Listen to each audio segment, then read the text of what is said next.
भगवान को भूल जाता है और जब दुख आता है तो जीव भगवान को याद करने लगता है। दुख में सुमिरन सब करे, सुख में करे ना कोई, और जो सुख में सुमिरन करे तो दुख काहे को।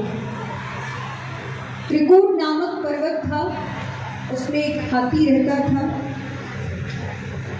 वो हाथी इतना बलवान था कि जंगल के समस्त जीव उससे डरते थे। यहाँ तक का जंगल का राजा शेर भी उसकी जय जयकार करता। और ध्यान रखिए, हमको अभिमान, सूखा अभिमान हो नहीं सकता, बिना किसी सहारे के अभिमान खड़ा हो ही नहीं सकता। अभिमान को खड़ा होने के लिए किसी ना किसी सहारे की आवश्यकता पड़ती ही पड़ती है। ज़्यादा धन आपके पास है तो अभिमान हो, आपके पास है तो अभिमान हो जाएगा। ज़्यादा ऊंची पद प्रतिष्ठा आपको मिल गई है तो अभिमान हो जाएगा। कुछ है ही नहीं तो अभिमान करोगे किस चीज़ में। तो गजेंद्र को इस बात का अभिमान हुआ कि वो बहुत शक्तिशाली है। क्यों? क्योंकि जंगल का राजा शेर भी उसके सामने झुक रहा है। अब बड़े बड़े लोग छोटे छोटों के सामने झुकने लगे तो छोटों का अभिमान हो ही जाएगा। वो हाथी एक बार अपने परिवार के साथ सरोवर में स्नान करने गया। स्नान करते करते ग्रहाय ने यानी एक मगरमच्छ ने उसका पैर पकड़ लिया। उसमें इतनी शक्ति थी कि उसको पता ही नहीं चला मेरा पैर किसने पकड़ लिया। सभी स्नान करके निकल गए। अब वो हाथी निकलना चाह रहा है लेकिन निकल नहीं पा रहा है। उसने अपने परिवार वालों से सहायता मांगी तो उसके परिवार वालों ने सूंड में सूंड लगाकर कुछ देर तक निकाला, लेकिन जब वो नहीं निकला तो सभी उसे छोड़ करके भाग गए। वो सोचने लगा कि देखो, जब मैं शक्तिशाली था तो मेरे सभी परिवार के लोग मेरे साथ थे, और जब मैं शक्तिहीन हो गया तो सभी मुझे छोड़ करके चले गए। जितनी प्रार्थना मैंने इन संसारियों से की, अगर मैं उतनी ही प्रार्थना भगवान से कर लेता तो भगवान मेरी रक्षा कर लेता। वो अनपढ़ था, उसे भगवान का नाम कुछ पता नहीं था, लेकिन सूंड ऊपर करके भगवान से प्रार्थना करने लगा। और जब भगवान से सहायता मांगी, भगवान आए हैं। भगवान ने सुदर्शन चक्र से उस ग्राह का धड़ से सिर अलग कर दिया और गज की सूंड पकड़कर जल से बाहर निकाला। अब परीक्षित ने पूछा, महाराज ये बताओ ये हाथी कौन था? सुखदेव जी महाराज बताते हैं कि राजन ये हाथी पहले उहू नाम का गंधर्व था।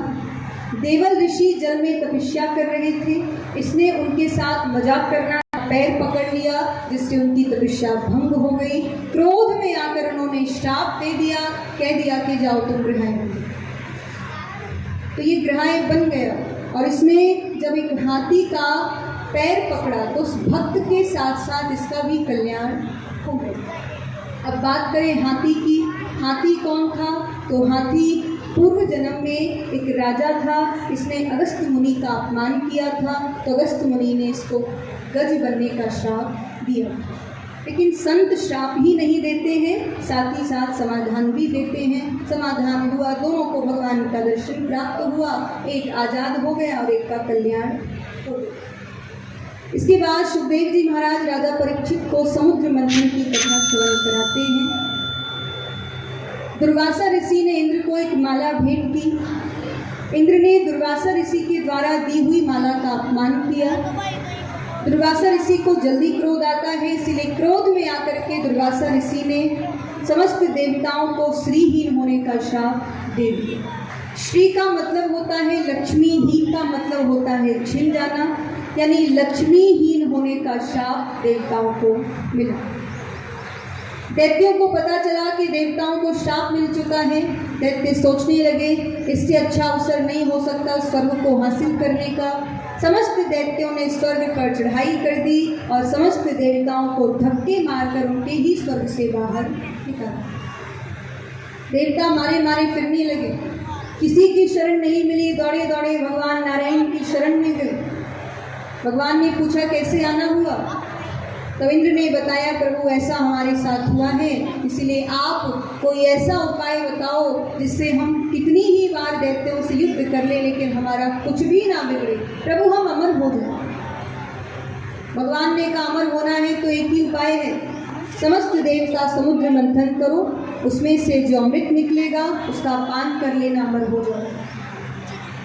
अब देवता बोले प्रभु इतना अथाह समुद्र है, कोई छोटा सा तालाब थोड़ी है कि समुद्र मंथन कर ले।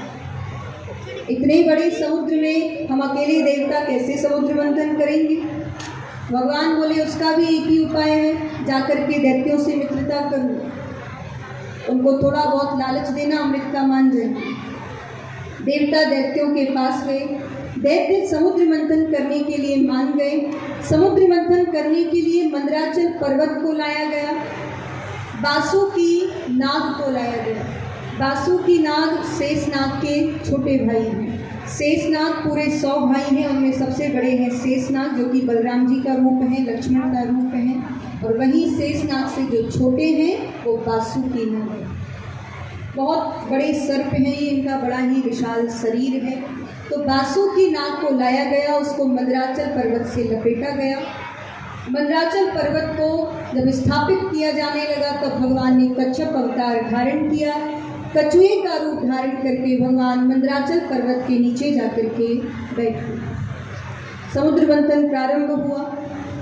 अब जैसे ही समुद्र मंथन प्रारंभ हुआ तो प्रथम बार विष निकला, जहर निकला। अब देवता और दैत्य एक दूसरे का मुख देखने लगे, बोले विष का पान कौन करेगा? यहाँ तो सब अमृत के लिए खड़े हैं। उस विष को लेकर के भगवान नारायण की शरण में गए। भगवान नारायण ने कहा कि नहीं नहीं, जहर का पान तो हम भी नहीं कर सकते, मातन मिश्री होता तो खा लो। इसको तो लेकर के भगवान भोलेनाथ की शरण में जाओ। समस्त देवता और दैत्य उस जहर को लेकर के भगवान शंकर के सानिध्य में गए। भगवान शंकर ने राम शब्द बोल करके उस विष का पान किया। रा बोला, मुख खुल गया, और माँ बोलते ही मुख बंद हो गया। भगवान शंकर ने उस विष को अपने अंतःकरण में नहीं जाने दिया, क्योंकि अंतःकरण में राम निवास करते हैं, जो कि उनके आराध्य हैं। राम को कष्ट ना हो इसीलिए उस विष को अपने बीच कंठ में ही धारण कर लिया। धीरे धीरे भगवान शंकर का कंठ नीला पड़ गया, इसीलिए भगवान का एक और नाम पड़ गया। क्या पड़ा था? थोड़ा जोर से बोलिए। आप लोग बहुत जल्दी सो जाते हैं। बोलिए नीलकंठ भगवान की जय। ये कथा सुनाने के लिए नहीं होती है, 7 दिन जगाने के लिए होती है, सोने के लिए तो घर ही काफी है। भगवान शंकर का एक और नाम पड़ा नीलकंठ। तो जो अमृत का पान करे वो देव, और जो विष का पान करे वो देवों के देव। दोबारा से समुद्र मंथन प्रारंभ हुआ। भगवती लक्ष्मी का प्राकट्य हुआ। बड़ी ही सुंदर है भगवती लक्ष्मी, हम कल्पना भी नहीं कर सकते, इतनी सुंदर है। हाथ में माला लेकर के आई हैं। अब जैसे ही देवताओं ने भगवती लक्ष्मी के सौंदर्य को देखा तो सभी लाइन में खड़े हो गए, सोचने लगे हमारे गले में माला डालेंगे। इंद्र सोच रहे हैं हमारे गले में, ब्रह्मा जी जो बूढ़े हो चुके हैं वो सोच रहे हैं कि लक्ष्मी हमारे गले में माला डालेंगी। लक्ष्मी ने सब में कमी निकाल दी। लक्ष्मी ने देखा कि अरे कोने में कौन खड़ा है? बोले कोने में तो नारायण खड़े हैं। अच्छा, जहाँ भगवान को लगता है कि सीधे बन जाना चाहिए वहाँ भगवान सीधे बन के खड़े हो जाते हैं, भोले वाले बन करके खड़े हो गए। लक्ष्मी जी प्रभावित हो गई, दौड़ी दौड़ी गई, उस माला को भगवान नारायण के गले में डाला। तो लक्ष्मी तो अंतिम में नारायण की ही होती है। लक्ष्मी पत्नी नारायण की ही बनती है, किसी की पत्नी नहीं है। फिर समुद्र मंथन हुआ। उच्चेश्वर नामक घोड़ा निकला जो कि बलि को दिया गया। ऐरावत हाथी निकला जो कि इंद्र को दिया गया।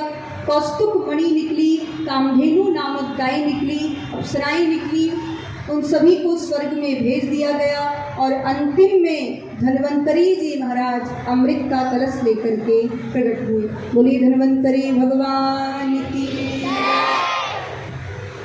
देवताओं ने उस अमृत के कलश को देखा, बड़े प्रसन्न हुए कि मेहनत रंग लाई है। लेकिन दैत्यों ने देखा, दैत्यों के मन में लालच आ गई। दैत्य सोचने लगे इसका पान हम देवताओं को नहीं करने देंगे, हम इसका पान करेंगे। उस अमृत के कलश को भगवान धन्वंतरी के हाथों से छीन लिया। देवताओं ने भगवान नारायण को बताया कि प्रभु दैत्य तो हमारे साथ छल करने वाले हैं। भगवान बोले चिंता मत करो। बड़ा ही सुंदर भगवान मोहिनी का वेश धारण करके आए हैं। अब भगवान वैसे ही बहुत सुंदर हैं, लेकिन जब भगवान स्त्री बन करके आए और मोहिनी बन करके आए तब तो भगवान और भी सुंदर लगने लगे। बहुत सुंदर हैं प्रभु। जैसे ही दैत्यों ने भगवान मोहिनी के सौंदर्य को देखा, इतने मोहित हो गए, अमृत सब कुछ भूल गए। भगवान मोहिनी ने बड़ी ही सरलता से वो अमृत का कलश दैत्यों के हाथों से ले लिया। दैत्य कुछ नहीं बोले, आकर्षण में पड़ गए हैं और आकर्षण सदैव हमें विनाश की ओर ले जाता है। कभी भी किसी को भी देख करके आकर्षित मत होइए, सदैव उसके चरित्र को देखने की कोशिश कीजिए, उसके व्यवहार को देख करके आकर्षित होइए। भगवान मोहिनी ने उस अमृत के कलश को अपने हाथों में लिया और बोले कि पहले देवता लाइन लगा करके बैठेंगे, उसके बाद दैत्य बैठेंगे। तो इससे क्या होगा कि ऊपर का जो पतला पतला अमृत है उसका पान तो हम देवताओं को करा देंगे और नीचे का जो गाढ़ा गाढ़ा अमृत है उसका पान दैत्यों को करा देंगे। इससे दैत्य ज़्यादा अमर हो जाएंगे। दैत्य को भी बात समझ में आ गई कि हम ज़्यादा अमर हो जाएंगे। तो पहले देवता बैठे हैं, फिर दैत्य बैठे हैं। भगवान मोहिनी ने देवताओं को अमृत का पान कराना प्रारंभ किया। अब 1 घंटा हो गया, 2 घंटा हो गया। दैत्य सोचने लगे ऐसा कैसा अमृत का पान कराया जा रहा है, हमारी बारी नहीं आ रही है। अब इन्हीं दैत्यों में एक स्वरभानु नामक दैत्य था। ये बड़ा चालाक था, बहुत चतुर। सोचने लगा कि अगर ऐसे ही लाइन में बैठे रहे तो बस लाइन में ही रह जाएंगे, नहीं मिलने वाला अमृत। तुरंत एक सुंदर देवता का रूप धारण किया, सूर्य और चंद्रमा के मध्य में बीच में जाकर के अंजलि बनाकर बैठ गया। भगवान नहीं पहचान पाए, भगवान ने इसको अमृत का पान करा दिया, अमर हो गया पी करके। जब उसने अमृत पी लिया तब सूर्य चंद्रमा ने भगवान को बताया, प्रभु ये तो राक्षस है, इसको अमृत का पान क्यों कराया। भगवान को क्रोध आ गया। भगवान ने अपने चक्र से, सुदर्शन चक्र से उसके शरीर के 2 भाग कर दिए। एक का नाम राहु पड़ गया, एक का नाम केतु पड़ गया। और तब से ही ये दोनों सूर्य और चंद्रमा को बड़ा कष्ट पहुंचाते हैं, बहुत परेशान करते हैं। जब भी सूर्य ग्रहण लगता है, चंद्र ग्रहण लगता है तो ये दोनों उन दोनों को बड़ा परेशान करते हैं। दैत्यों को सारी बात पता चली, दैत्यों को क्रोध आ गया। दैत्यों ने देवताओं से युद्ध करना प्रारंभ किया। देवता अमृत पी करके अमर हो गए थे। समस्त देवताओं ने दैत्यों को मार दिया, अपने स्वर्ग को प्राप्त किया। लेकिन जो दैत्यों के गुरु हैं वो हैं शुक्राचार्य जी। इन्होंने अपनी मंत्रों शक्ति के द्वारा समस्त दैत्यों को जीवित किया। बलि के द्वारा विश्वजीत नामक यज्ञ कराया। दोबारा से देवताओं पर चढ़ाई कर दी, समस्त देवताओं को धक्के मारकर बाहर निकाल दिया। फिर से देवता मारे मारे फिरने लगे। यहाँ से बाबुल चरित्र की कथा प्रारंभ होती है। देवताओं की जो माँ है वो है अदिति। जब से इनके पुत्रों का राज्य छिना है, उदास रहती हैं। अपने पति कश्यप जी से उपाय पूछा। उन्होंने उपाय बताया कि देवी तुम 12 दिन का पयोव्रत करो, जिससे तुम्हें कोई ऐसा पुत्र होगा कि जो तुम्हें तुम्हारा राज्य वापस दिला देगा। अदिति मैया ने कश्यप जी के कहने पर 12 दिन का पयोव्रत किया। भगवान प्रकट होकर के आए। भगवान ने कहा कि माँ मैं आपका पुत्र बन करके आऊँगा, लेकिन झगड़ा करके नहीं, भीख मांग करके मैं आपको आपका राज्य वापस दिला दूंगा। आप ये बात किसी से मत कहिए। और कुछ समय बाद भगवान अदिति मैया के गर्भ से बावन के रूप में जन्म लेकर के आए। बोलिए बावन भगवान की। मात्र 52 अंगुल के भगवान बनकर के आए हैं। छोटे छोटे भगवान के हाथ हैं, छोटे छोटे भगवान के पैर हैं, पतली सी कमर है। अब 52 अंगुल का कितना होगा। और इंद्र के छोटे भाई बनकर के आए हैं, इसीलिए भगवान 52 का एक और नाम पड़ गया देवेंद्र। देवताओं के राजा हैं इंद्र, इसीलिए भगवान का नाम देवेंद्र भी पड़ा। समस्त देवी देवताओं ने भगवान 52 का स्वागत दौड़े दौड़े बलि के यहाँ पहुँचे। बलि ने देखा, चरणों में गिर पड़ा। बोला महाराज आपके पधारने से मेरा यज्ञ सफल हो गया, कुल पवित्र हो गया। देखा है, इसलिए जो मांगना हो मांग। भगवान बोले नहीं नहीं, हम किसी के यहाँ जाते हैं कुछ नहीं मांगते, सामने वाला प्रेम से दे दे ठीक है। बलि बोला नहीं महाराज मांगना तो पड़ेगा।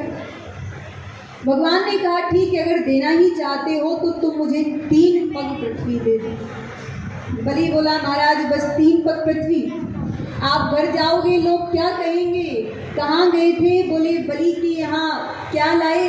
बोले 3 पग पृथ्वी। अरे महाराज अगर अपनी इज्जत का ख्याल नहीं रखते तो कम से कम हमारी इज्जत का तो ख्याल रखो, दानवीर बलि हैं हम, कुछ बड़ा हो। भगवान बोले नहीं नहीं हमको यही चाहिए, देना हो तो वरना रहने दो। बलि बोला ठीक है महाराज ले लो। भगवान बोले ले लो नहीं, पहले हाथ में जल लेकर के संकल्प करो कि तुम मुझे 3 पग पृथ्वी ही दोगे, न ज़्यादा न कम। बलि बोला महाराज 3 पग पृथ्वी के लिए क्या संकल्प करना, ऐसे ही ले लो। भगवान बोले नहीं, ऐसे हम बिल्कुल नहीं लेंगे, पहले संकल्प करो। अब शुक्राचार्य जी सोचने लगे कि ये पंडित जी संकल्प पे ही जोड़ क्यों लगा रहे हैं, जरा ध्यान लगा करके देखूं। और जैसे ही शुक्राचार्य जी ने ध्यान लगा करके देखा, उन्हें बावन में साक्षात नारायण का दर्शन हुआ। दौड़े दौड़े बलि के पास गए, बलि का हाथ पकड़कर एक तरफ ले गए और बोले बलि बेटा, ना ये 52 है ना ये 53 है, ये साक्षात नारायण भगवान तुमको ठगने के लिए आए हैं। अगर ये तुमसे कहें कि तुमने 3 पग पृथ्वी देने को कहा था तो कह देना मैंने कब कहा था, झूठ बोल। बलि बोला महाराज झूठ बोल जाऊं? शुक्राचार्य जी ने कहा कि हाँ, अगर अपनी जीविका के लिए झूठ बोल जाए तो पाप नहीं लगता। बलि बोला देखो महाराज, चाहे जीविका बचे चाहे चली जाए, लेकिन मैं भगवान से झूठ नहीं बोल सकता। बलि कह ही रहा था, भगवान बोले गुरु चेला क्या कुछ फुजुल कर रहे हो, देना हो तो दो वरना मैं जाता हूँ। बलि बोला महाराज अभी देता हूँ।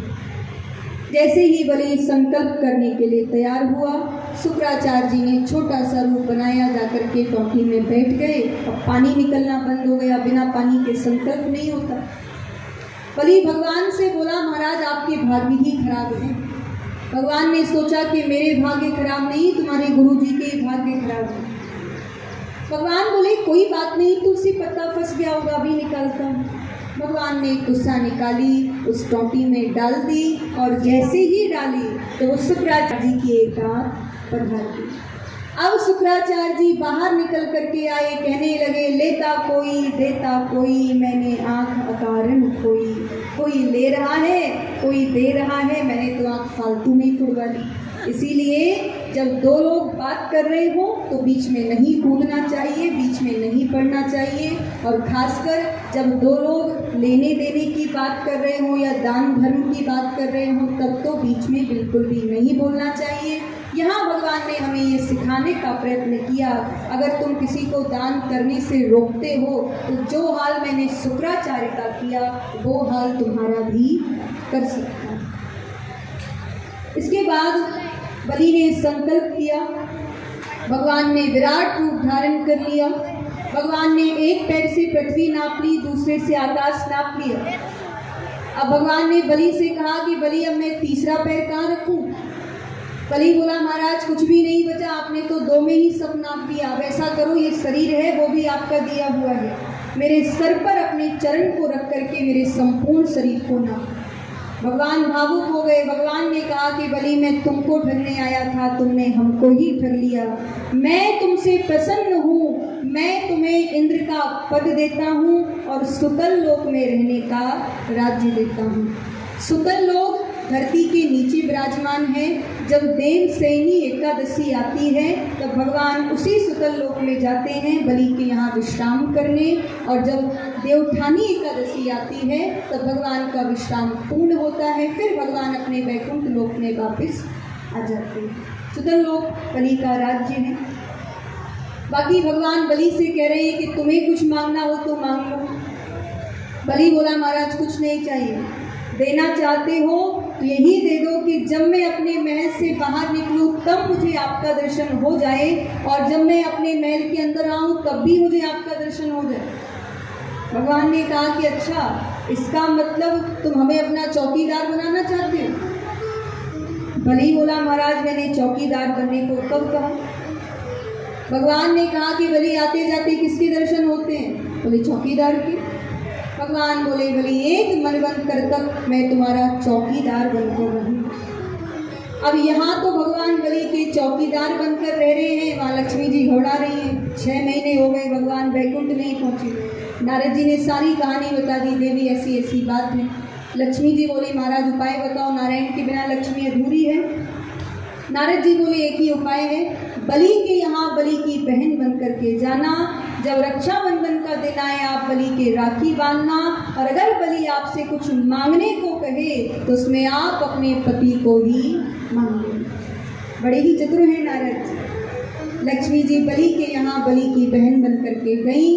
रक्षाबंधन का दिन आया, लक्ष्मी जी ने बदले में बलि से भगवान को मांगा। बलि पहचान गया कि ये बहन तो है ही, लेकिन साथ ही साथ ये भगवती लक्ष्मी भी हैं। दोनों को बलि ने विदा किया। तीनों लोगों की संपत्ति बलि ने अपनी बहन यानी लक्ष्मी जी को दे दी। इसके बाद सुखदेव जी महाराज राजा परीक्षित को राम जन्म की कथा श्रवण कराते हैं।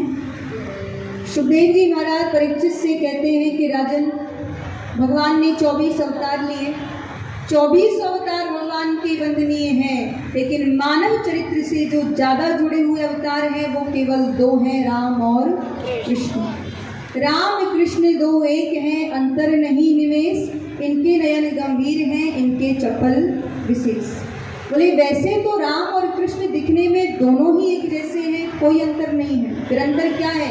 बोले इतना ही अंतर है कि जो राम के नेत्र हैं उनके नेत्रों में गंभीरता है, और जो कृष्ण के नेत्र हैं उनके नेत्रों में चंचलता है।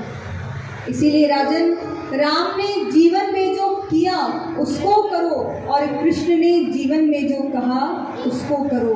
राम के चरित्र को अपनाओ और कृष्ण जी की वाणी, उनके वचनों को अपनाओ। सुखदेव जी महाराज कहते हैं राजन, नारायण के पुत्र ब्रह्मा हुए, ब्रह्मा के पुत्र मरीच, मरीच के पुत्र कश्यप हुए, और कश्यप के ही पुत्र सूर्य हुए। सूर्य का जो वास्तविक नाम है वो विश्वान है, और सूर्यवंश इनसे ही प्रारंभ हुआ। तो हम सभी जानते हैं कि सूर्यवंश के बहुत प्रतापी राजा हुए दशरथ, पराक्रमी राजा थे, लेकिन 3 रानियां पर भी दशरथ जी निसंतान थे, कोई संतान नहीं थी। तब उन्होंने अपने गुरु वशिष्ठ से पूछा, उन्होंने कहा कि तुम पुत्र कामेष्टि यज्ञ कराओ, इससे तुम्हें सुंदर संतान होगी। दशरथ जी ने अपने गुरुजी के कहने पर पुत्र कामेष्टि यज्ञ कराया। उस यज्ञ में से स्वयं अग्निदेव क्षीर का चरु लेकर के प्रकट हुए। उन्होंने कहा तुम्हें अपनी 3 रानियों को खिला देना। दशरथ जी ने उस क्षीर की चरु का अर्ध भाग करके 3 रानियों को खिला दिया। एक भाग कैकेयी के पास गया, एक भाग कौशल्या के पास गया, 2 भाग सुमित्रा के पास गए। 3 रानियां गर्भवती हो गई। धीरे धीरे भगवान के प्राकट्य का समय आया, तो चैत्र मास की शुक्ल पक्ष की 9वीं तिथि में अभिजित मुहूर्त के दिन भगवान राम का प्राकट्य हुआ।